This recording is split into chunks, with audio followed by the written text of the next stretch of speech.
Welcome to my channel Nursing with Easy Trick. Today we are going to deal about the progressive patient care.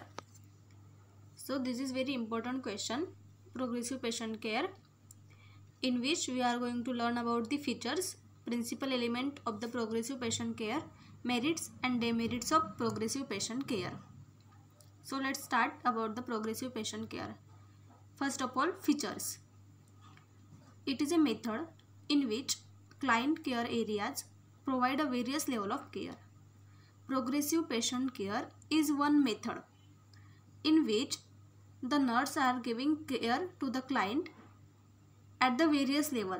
That means until the patient is not totally cured, till that time the nurse are providing care or giving care to that client in the various level. So this is about the first feature of the progressive patient care. That means providing a various level of care to the client. Then second is the central theme is better utilization of facilities, services and personnel for the better patient care. Second feature is what? For the better care of the patient. That means for the early cure of the patient or early healing of the patient, the nurse are giving good facilities, providing a well services and utilizing a proper personnel through this progressive patient care. What is the theme? The central theme of progressive patient care is what? Better utilization of the facilities. That means whatever the facilities are there in the hospital setting, that we have to utilize properly and in the better manner. And whatever the service we can give to the patient for the early healing and early recovery, that all we are providing at a good manner, at a better manner to that patient. This is a central theme of progressive patient care.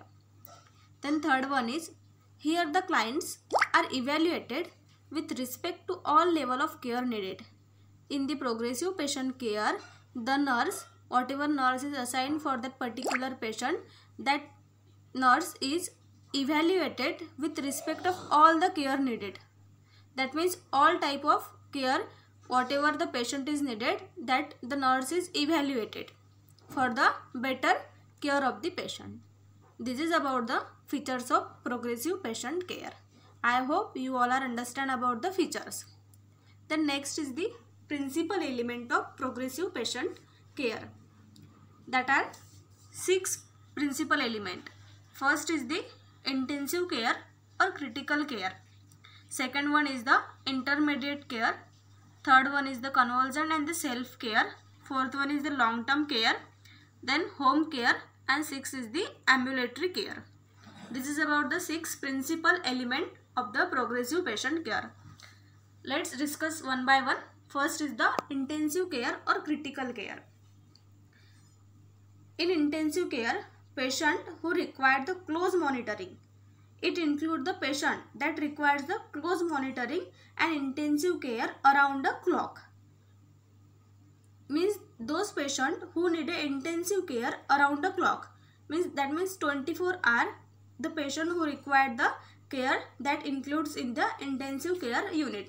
For example, patient with the acute MI, that is myocardial infarction, then fatal dysarrhythmia, and those who need the artificial ventilation, then major burn, renal transplant patient, these all are included in the intensive or critical care. These units have a 9 to 15 number of the beds and life-saving equipments, means whatever the equipments need for the save the life of the patient, that all are equipped in this intensive care unit. And in this unit, maintenance of the vital function of acutely ill patient, means totally the patient who need the life-saving equipment and intensive care, those who are included in this intensive care or critical care unit. Then next is the intermediate care. In this intermediate care, critically ill patients are shifted to the intermediate care unit. Means those who are in the intensive care unit, that only are shifted after the means when they are going to normal their vital signs, that time they were shifted in the intermediate care. In this, critically ill patients are shifted to the intermediate care units when their vital signs and generalized conditions stabilize, that is cardiac care ward, chest ward and renal ward. These all are included in the intermediate care.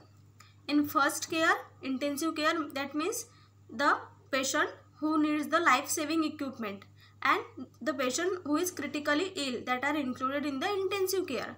In the intermediate care, in this the patient which are in the intensive care unit, when that going to be stabilized or stable, that time they were shifted in the intermediate care.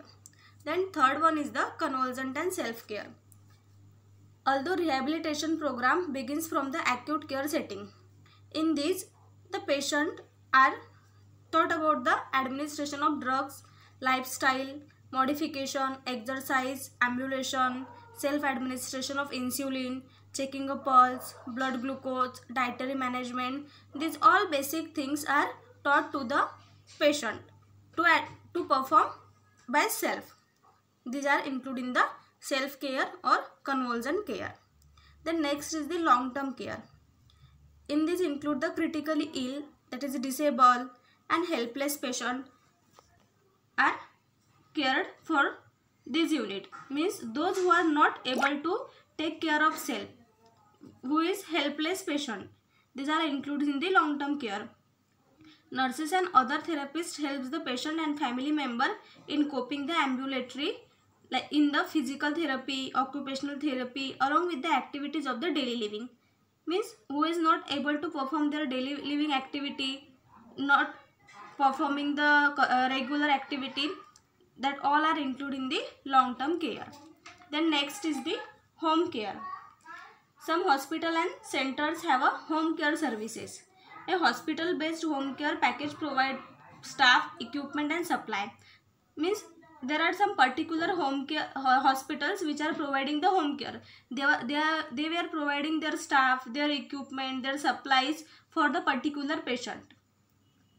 For the paralyzed patient, post-operative patient, mentally retarded patient, the clinics or the hospitals are giving the home care to that particular patient by providing the hospital equipment, supplies and the staff. Then next is the ambulatory care.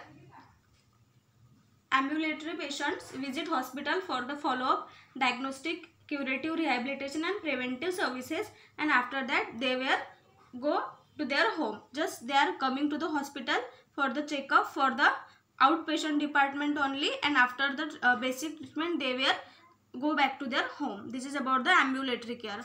Then last is the merits and demerits. Merits is the efficient use is made of the personnel and equipment.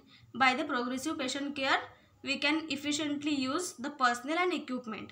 Use of nursing skill and experts are maximized. By this progressive patient care, we can use the skills and experts. Then next is the client are the best place to receive the care they require.